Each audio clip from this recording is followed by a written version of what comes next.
खासकर ट्रेन इब्रासा सुल्तान अली कादरी शहर खातरा फरमाइश करता वईद प्यारे के महफिल इब्राहिम अकरम गमज़दा गमशाजी जावेद अजनबी डिगारजी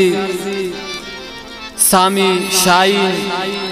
दर फरमाइश अयूब गमशाजी मीर अशरफ गमशाजी यासीन नोतेजी आजी निज़र शेरजी मिन्नतवारन वती ब्रासान बाज मिन्नतवारन मीर सुल्तान अली कादरी ख्याल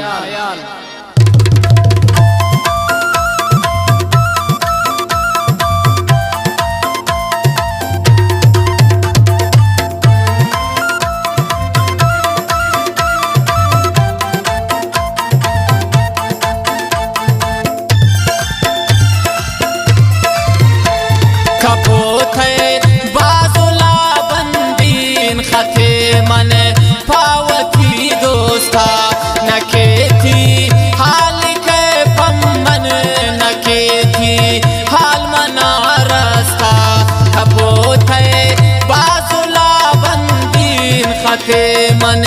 पावती दोस्ता न खेती हाल के बमन न खेती हाल मना रास्ता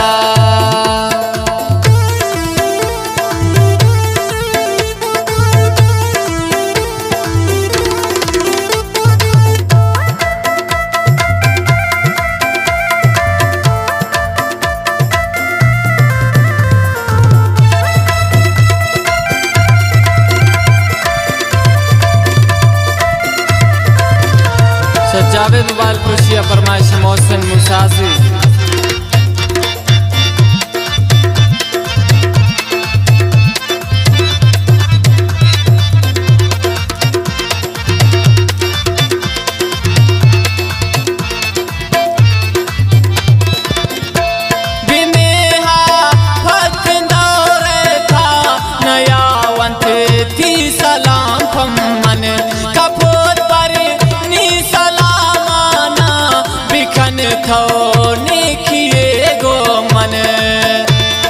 मिन्नतवारन बरकत मुस्कान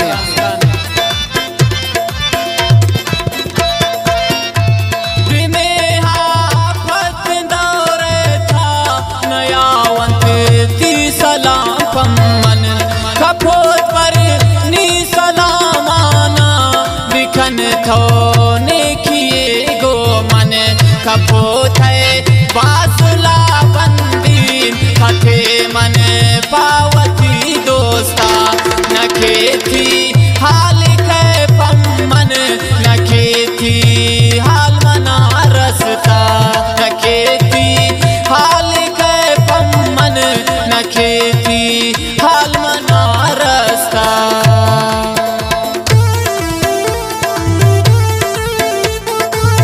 नियामत गमज़दा वॉल्यूम नंबर 11 शकोइचा निमका पेश अभी सरताज स्टूडियो मैं रिकॉर्डिंग इंजीनियर बावल नदीम मेरे दमस रका नदीम कलंदरी मैं कीबोर्ड उस्ताद आज़म वसीम सिलेक्शन जुम्मा हसरत असंजी तरतीब अमीर सना तुमकानी प्रोग्राम नाम फितना प्रोग्राम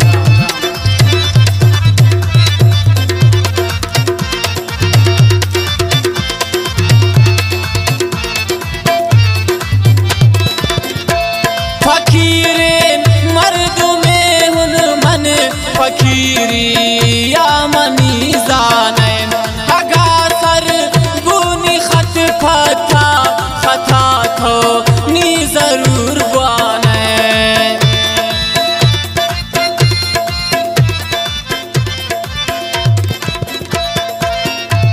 फकीरेन मर्द में हुन मन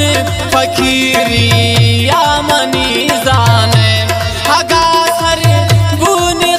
फथा खथा थो नी जरूर बाने कपोत है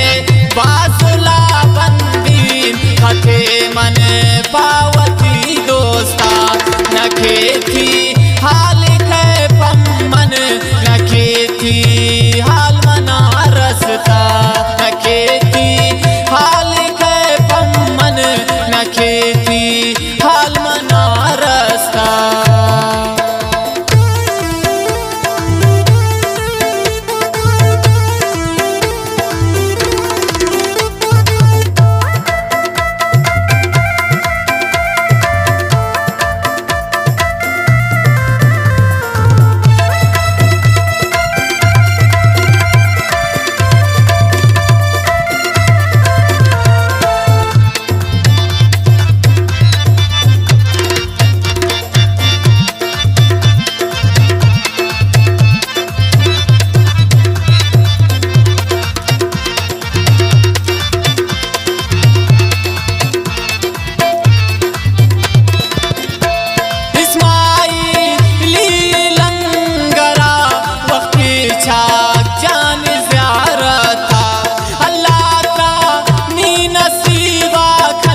सुल्तान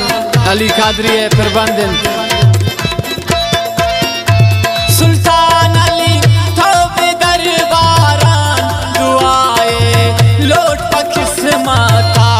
शदवाहान थो मखन बेहोश वती ब्रासाई न्यामता कपो थे बासुला बंदीन हथे मन पावती दोस्ता नखे थी